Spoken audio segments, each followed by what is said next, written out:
Qubit, you promised me the sun's whole life story, and I'm not moving until I hear it. Good morning to you too. You said it started with a very first spark.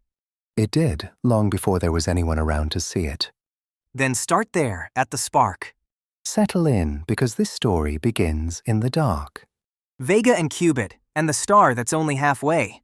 Before our sun, this corner of space held only a cold, dark cloud of gas and dust. A cloud, like the fog kind? Far thinner and far colder, drifting between the stars for ages. And you already know where that cloud came from. The goodbyes, the old stars that gave their atoms back. Exactly, the cloud was seeded by the farewells of stars that shone long before ours. Our sun is a child of those goodbyes. The sun has ancestors? Then one day a passing ripple nudged the cloud and it began to fall in on itself. Fall into what? Into its own middle, because every speck of dust pulls gently on every other. Gravity gathered the cloud the way a drain gathers water, slowly at first, then faster. So the whole cloud went down the drain. And at the center the squeeze grew fierce, and a fierce squeeze makes things hot. Like pumping a bike tire until the pump feels warm. Precisely that, only 1 billion times over. The young core climbed past thousands of degrees, then past millions, still squeezing. And you know the number it was climbing toward. Step 1 of the ladder, 15 million degrees. At 15 million degrees, hydrogen begins to fuse, and the first spark of our sun lit. The sun switched on like a lamp. More like a fire that caught, and it has not flickered since. In that moment a star was born, and it was ours. Happy birthday, sun. And the cloud's leftover crumbs clumped into worlds, including the one you call home. Earth is made of sun leftovers? Baked from the same cloud, which makes Earth the sun's little sibling. Same cloud, same birthday. That is adorable. So when exactly was this birthday? That question has a delicious answer because the rocks themselves remember. Rocks keep birthday records? Some of the cloud's crumbs never became planets, and they still drift around out there. A few fall to Earth as meteorites, and locked inside them is a kind of atomic clock. Certain atoms inside change at a perfectly steady pace, so counting them reveals the rock's age. The rocks remember their own birthday. And every one of them whispers the same number, 4.6 billion years. Okay, that is a solid alibi. And ever since that first spark, the sun has done one thing supremely well. Shine? Shine steadily, thanks to a truce at its heart. A truce between who? Gravity squeezes every layer inward while the fusion fire pushes every layer out. The push and the squeeze balance perfectly, and that balance is why your sunrise never wobbles. The sun is basically arm wrestling itself to a draw. For billions of years without a single rest, yes. You will recall the price, 600 million tons of hydrogen fused every second. And for the light itself, the trip takes no time at all, like you told me. While your clock counts 8 minutes before it lands warm on your face. Old friends, those 8 minutes. But fires burn out, so how much hydrogen does the sun have left? The core began with fuel for roughly 10 billion years of shining. 10 billion, and it has already used 4.6. Do the arithmetic out loud. I want to savor this. 4.6 gone from about 10. That is nearly half. Which means the steadiest thing in your sky is almost exactly halfway through its fuel. Our sun is middle-aged. The sun is middle-aged? Half its story written, half still to come, and we can read exactly where it stands. I always thought the sun simply was, forever.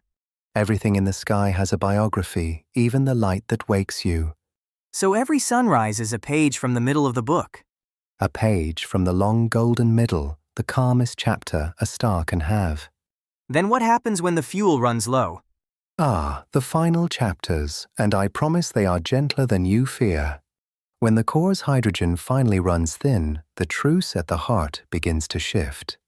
The core squeezes tighter and hotter, and the outer layers puff outward like rising dough. The sun gets bigger as it runs out of fuel. That seems backwards.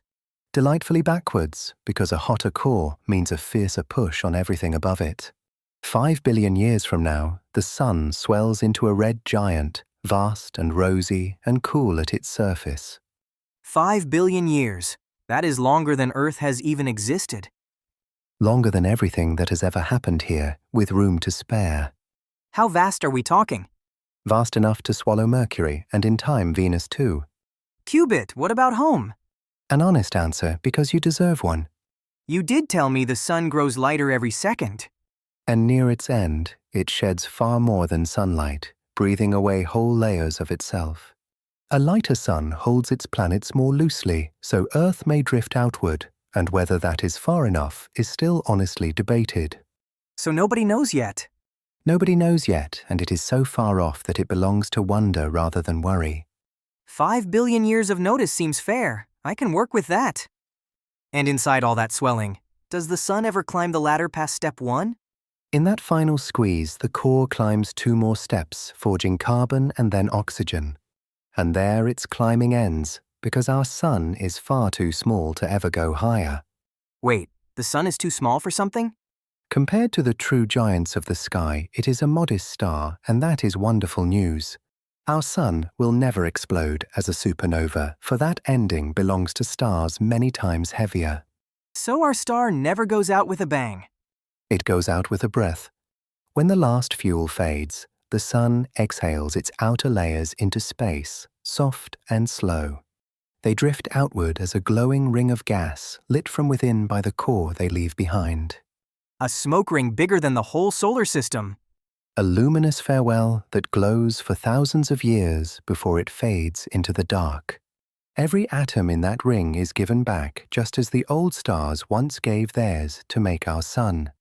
The sun ends its story the same way its story began.